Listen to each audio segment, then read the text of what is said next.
Welcome back. News just in, the Russian is back on the grain deal. That means with Turkey and other parties, they shall be expecting cargo ships which go in and out the ports to be certain no monkey business comes into Ukraine, like weapons, smuggling secret as grain. And Turkey is convinced Erdogan, I'm sorry I didn't pronounce this Turkish president's name, very bright leader, I should say, because the Ukrainians use these corridors to attack Stavropol the other day, part of the Russian fleet. It did some minor damage, nothing important. Behind was the intelligence of Western governments, supposedly Britain. And very interesting thing is, Turkey is a gas hub and a wheat hub because they are processing even wheat which comes from Ukraine, and then they ship it out to various customers throughout the world, countries, as well as the Turkish Stream gas line they got. Very interesting. Russians want written guarantees, but you can't trust Ukraine. They'll go back to their dirty tricks pretty soon.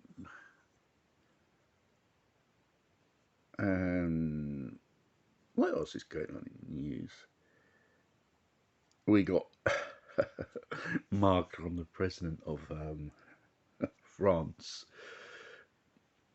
ready to give aid to Ukraine to get their electrical grid back online again.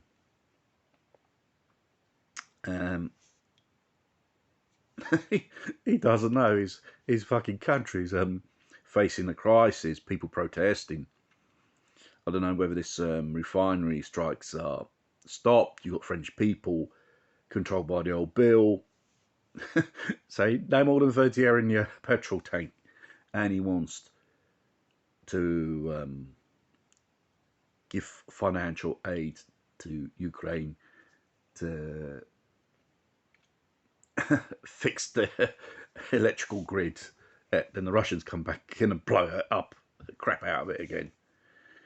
It goes to show these Western leaders, they're out of touch. They don't give a monkeys. Neoliberalism, socialist idiots, psychopaths.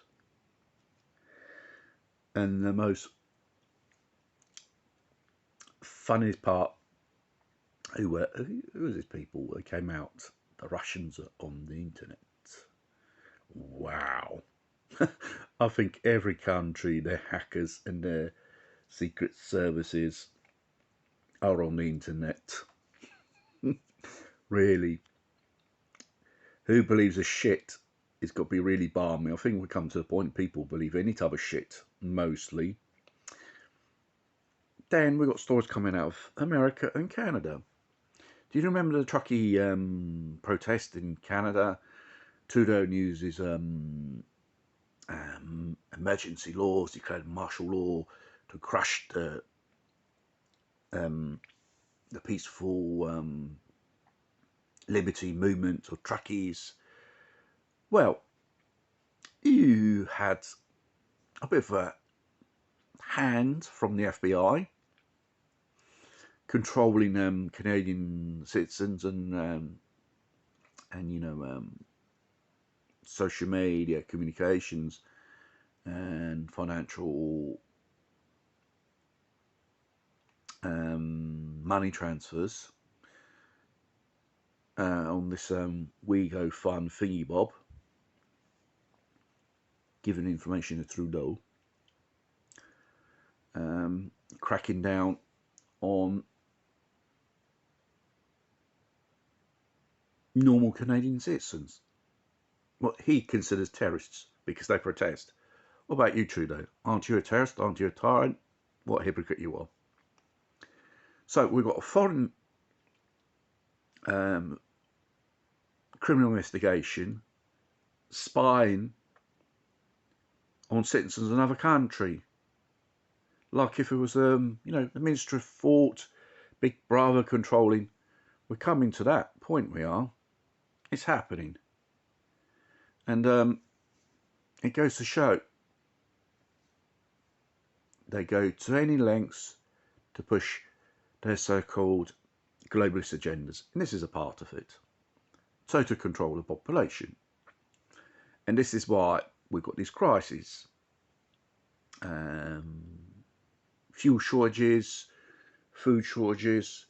It's not due to the fact it lacks. It's a man-made crisis. It's transport and logistic structures are falling apart because, like I said, it's a crisis which has been invented. It's not a crisis due to there is a conflict in somewhere in the world which no one gives a fuck about. No, it's done. And they make you believe it's the Russians behind it. No, it's done. It's your local government behind these things. And if you don't realise, the situation will get more worse. And economic and socially speaking, and they will have more control over you. Soon, we'll come to a point they will stop rationing fuel and food. You'll be needing a pass, QR code, the mark of the beast, as it's been quoted in the Bible in Revelation.